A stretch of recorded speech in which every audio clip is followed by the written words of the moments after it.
"I'm giving you 1 hour," she said, her voice steady, though her chest was tight like a drum ready to split. The suitcase sat half-zipped on the bed behind her hands trembling but her chin high. 1 hour, Nathan. You either choose trust or you lose me.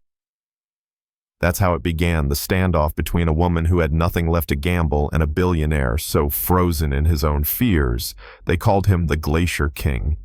But let me take you back, because it didn't start with ultimatums. It started in a dingy job office that smelled of burnt coffee and stale air, where hope went to die. Keisha Morgan had been there too many times. Weeks of folding and refolding the same resume until the paper felt like tissue. She had 5 years running a boutique hotel, managing crises schedules and people twice her age. She had a business degree bought with late-night shifts and skipped meals. Yet all that sat in her hands like it didn't matter while her landlord taped eviction notices to her door and her mother's hospital bills stacked like bricks on her chest. The clerk behind the desk. Mrs. Dalton barely glanced up when Keisha asked again if there was anything at all. The woman smirked, her lipstick cracked. "Still nothing suitable for someone with your limited background," she said, dripping venom in every word. Keisha swallowed the sting. "There has to be something I can handle. I'll clean. I'll organize whatever you've got." Mrs. Dalton leaned back, savoring the moment like a cat with a cornered mouse. Then she slid one paper across the desk. "Well, there is one position. Been open forever. Good pay. 100 grand a year, room and board." Keisha's heart skipped. Why hasn't anyone taken it? Dalton's smile turned wicked. "Because it's for Nathan Cole." Everybody in the city knew that name. Blonde hair. Cold blue eyes. Forbes cover skyscraper stamped with his empire. But his reputation was darker, merciless. Layoff staff chewed up and tossed aside community centers bulldozed for glass towers. People whispered that he didn't just fire you, he broke you. The Glacier King. "The longest anyone's lasted is 3 weeks, Dalton went on. "Some don't even make it through the first day." Keisha thought of her mother saying, "Don't worry, baby. I'll manage," even as the chemo bills piled up. She thought of her empty fridge, her stomach growling at night. Safety wasn't an option. She straightened her shoulders. "I'll take it." The next morning, a black sedan waited outside her rundown apartment looking like it had landed from another world. The driver, an older man with tired eyes, shook his head as she loaded her 2 suitcases. "You're braver than me," he muttered. When the gates of Nathan Cole's estate opened, Keisha almost forgot to breathe. 15 acres of manicured perfection, a mansion of steel and glass, gleaming like an iceberg under the sun. Beautiful, yes, but cold, untouchable. Inside, Ellen Ward, his assistant, greeted her with clipped precision and handed her a binder thicker than a Bible. "House rules. Memorize them. Mr. Cole expects perfection." Her first test came before dawn.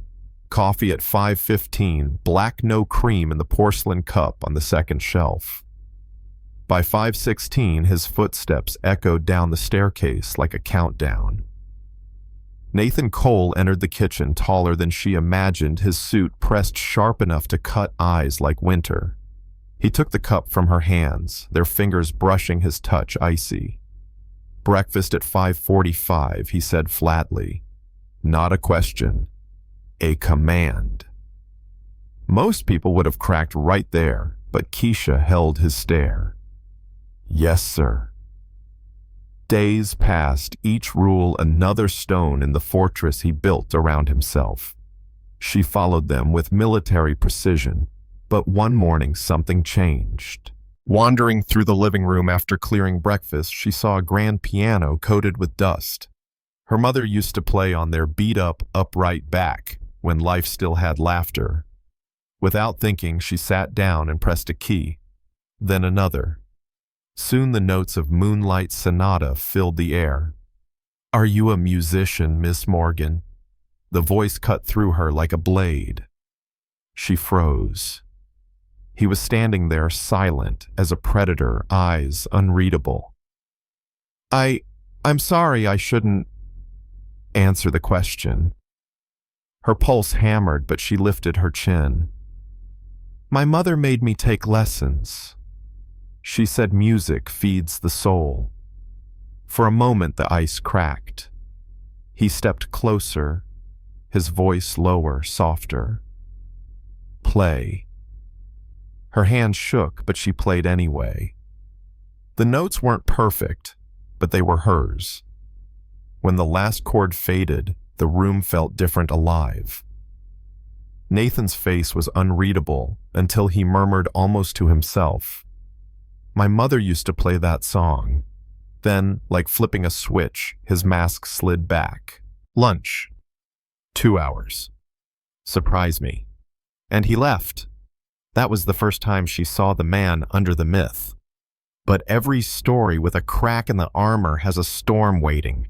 It came in stilettos and red silk. Vanessa Blake, his ex. She swept into the kitchen like she owned it, green eyes glittering with malice. Oh, you must be the help, she sneered at Keisha. The word landed like a slap. Before Keisha could speak, Nathan's voice cut in sharp and lethal. Her name is Miss Morgan. She runs this household. The air snapped. Vanessa laughed, but it was brittle. How quaint. Picking up strays again, Nathan.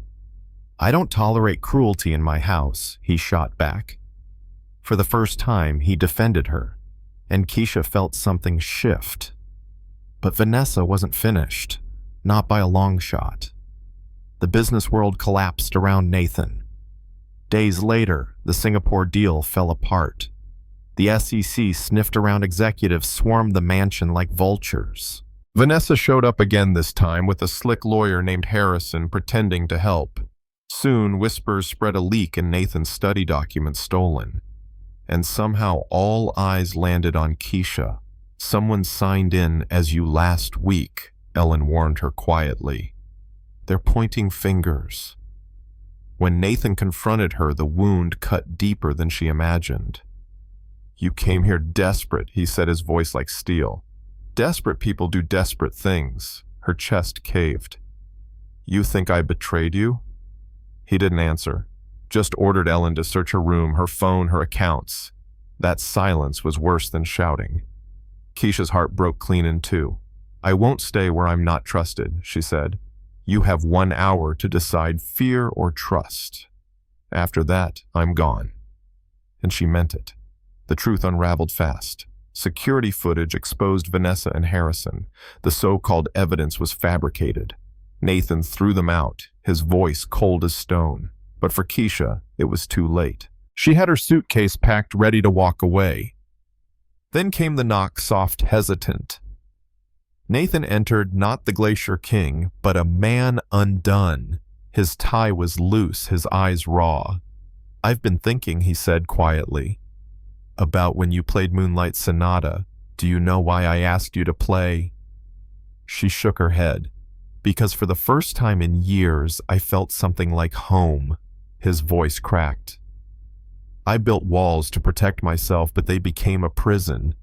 You saw me, Keisha, and I threw that away because I was afraid. Then the unthinkable. Nathan Cole dropped to his knees.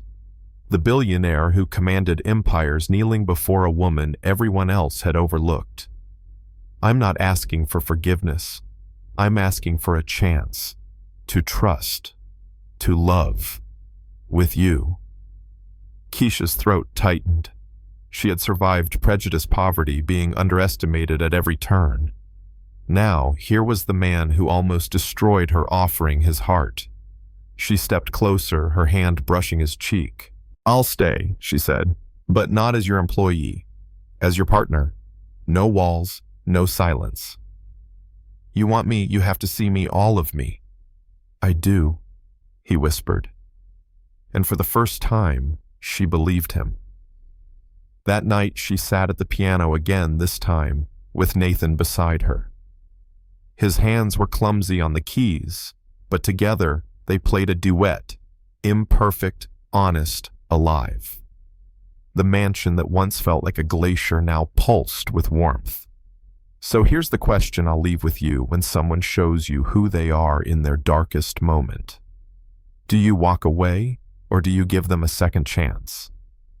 Should Keisha have trusted Nathan after what he put her through, or was walking away the stronger choice? Drop your thoughts below about love, fear, second chances, and the walls we build. Because sometimes choosing trust isn't just about them, it's about us too. And if you've ever faced a moment where you had to give someone one last hour to decide, I want to hear your story.